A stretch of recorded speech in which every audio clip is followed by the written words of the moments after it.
Welcome back to TEW 2016, the branding solution, and we are here on Raw, going into the go-home show before Fully Loaded. I know it was only a couple of weeks between this and the Royal Rumble, but I believe Fully Loaded is going to have plenty of twists leading into WrestleMania, so we're going to go straight into this show. And our pre-show has System X picking up a win over our NXT Tag Team Champions. As I said, when I call them up, they'll get proper pictures, but not yet.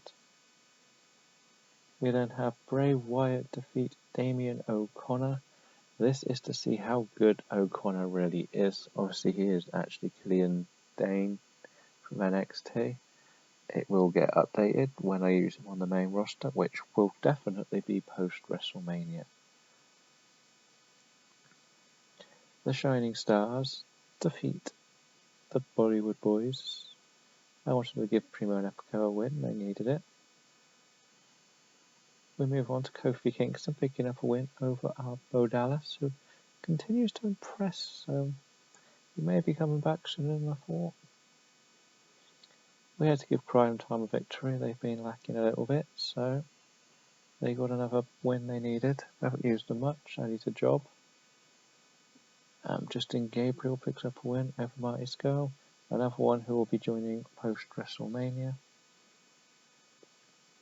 I put the Usos against Nice and Ali just to see if they had any chemistry as a team. Didn't look like it, but still, it did what we needed. The Usos got a win. And the main event is Jay Lethal picking up a win over Cody Hall again. And I like Lethal, I really want to start building him up post-WrestleMania.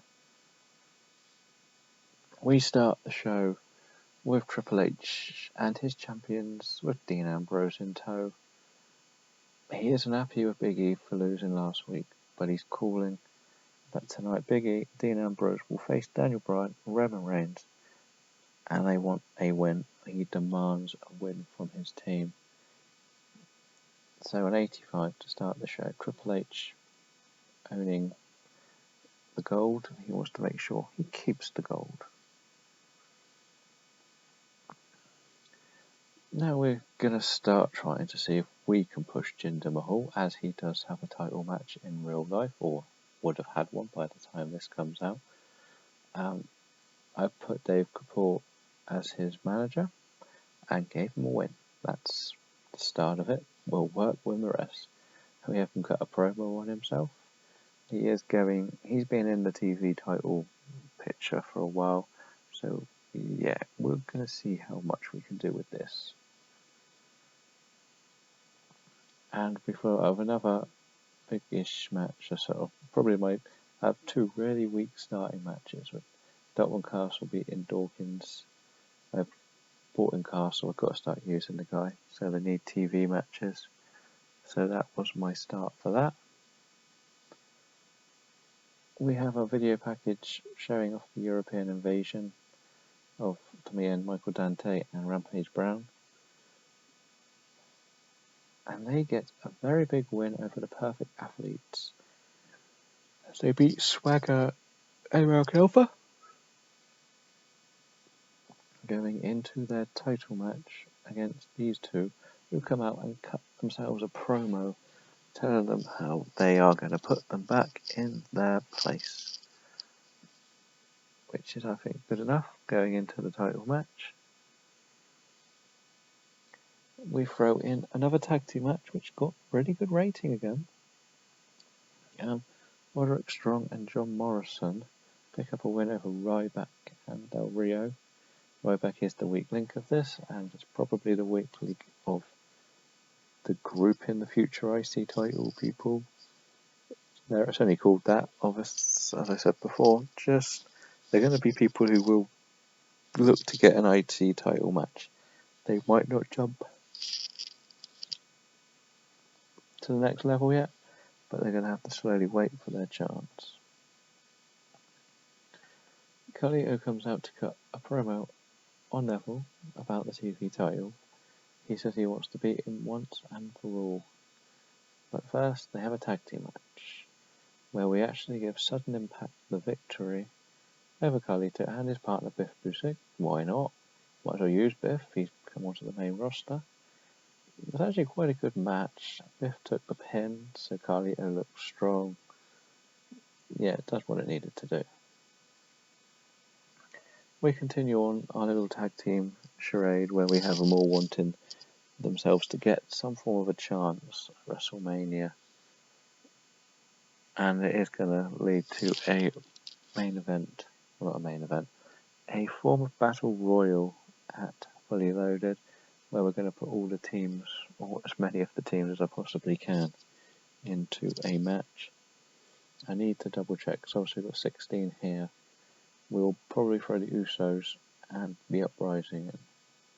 So we do actually have 20. So it'll be a 20-man battle royal to get a shot at the tag team titles at WrestleMania.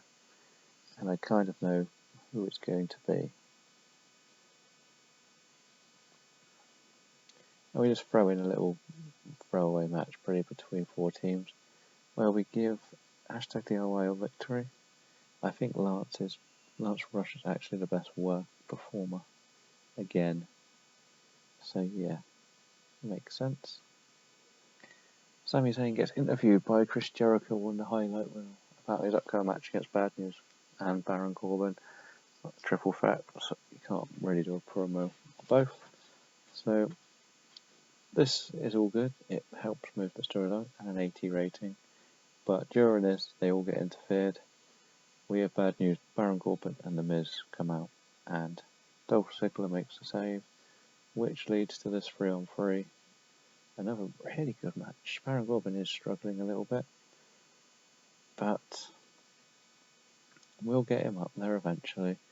The Miz isn't quite reaching the levels I think we can make him get to, but we ended up giving Jericho, Ziggler and Sami Zayn the victory when Jericho defeated Bad News Barrett. And 82 shows that we are putting on some good matches now. I think this next year we're really going to get to the next level in this game, because all of the improvements the guys have gone through, some good storylines and everything. So we now move on to Kevin Owens, cutting his promo on Finn Balor. He ain't happy.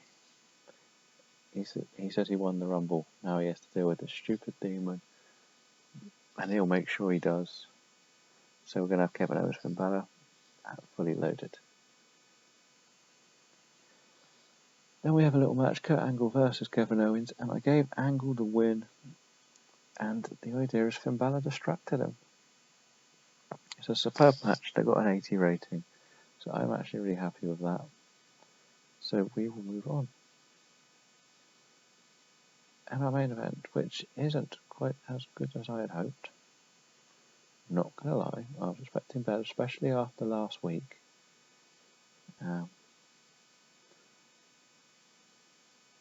Booking decisions, Byron Saxton, and poor colour commentating. The only thing bad. So they all got a 90 rating, which is good. And I gave Dean Ambrose the defeat because I think I've got the 2 champions I don't want to lose. The champ and Roman Reigns is meant to be unbeatable. Yes, I know it's not the most popular decision, but we're doing it because he's over. Daniel Bryan can't be the guy taking the pinfall, so it has to be Dino. But after the match, the whole host of Triple H's crew take out Roman Reigns and Daniel Bryan to end the show, which I hope struggles into the 80s. We got a 79. Okay, it's not terrible. Head back to the main screen and we'll look at the Fully Loaded card as it stands at the moment. And we are back to the main screen, and there's some interesting news. The Rock is very unhappy and wants to leave. Okay, never mind. Alexander Wolf has left NXT. What? Oh. No. He was going to stay. He had an injury, which was quite a bad one, wasn't it? Out for 5 months. He is... It's because I only wanted to give him NXT. Oh no, because I wanted to use him. Never mind. The Rock has handed in his notice. 7 days until he leaves. Well, that's nice. Bye bye, Rocky. I didn't need the Rock. He was only really used for shock defeats. If we were to look at his matches. So far this year, he hasn't had a match. In 2016, he beat Sheamus. He lost to Roderick Strong because I went for a shock. He defeated Brock Lesnar. Lost to Bray Wyatt, beat Kurt Angle. He lost to Kevin Owens, which I think was a big one. Did it again. Lost to Cody Rhodes, beat Jackie Swagger. Lost to CM Punk. Lost to Rhino, beat Rhino, pre-show. I'm not sure why I did that match. And Rusev defeated him in the last match, which explains why the Rusev character is so over. It's not really that important. He was only on a pay-per-view contract anyway. I will need to add Alexander Wolf to my shortlist, because when he's fit, he will probably not have any more beef with me and be willing to come back. He isn't the most popular, but he has jumped up since we started using him a bit. So he is going on the shortlist. He probably won't get a job until he's fit anyway. So we'll check. We are still meeting the storyline criteria. A couple of them are... enough of them are, which is good. The chemistry page. Anybody new who's hot on Raw? Luke Harper. And Nova and Dawkins from Smack from there. It doesn't get used much. So the fully loaded card at the moment is going to be Bray Wyatt, Dolph Ziggler and Kofi Kingston versus Dean Ambrose, Samoa Joe and Ryback. This match kind of just been thrown in there because I want all five of these guys on the card. Ryback I'm not worried about. We are going to have Chris Jericho versus The Miz. That has been simmering a while. And Finn Balor versus Kevin Owens. Triple threat for the Intercontinental. The tag team return match. The TV title match. And we have our 2 world title matches. We will also be throwing in some form of multi-person match to see who could be the next challenger. But that's only a maybe at the moment. And we'll do that big 20-man battle royal for the tag team title #1 contenders for WrestleMania. So that was Raw. We'll be back next time with SmackDown. And as you can see, we are moving forward and we're ready for the next step. Thank you for watching.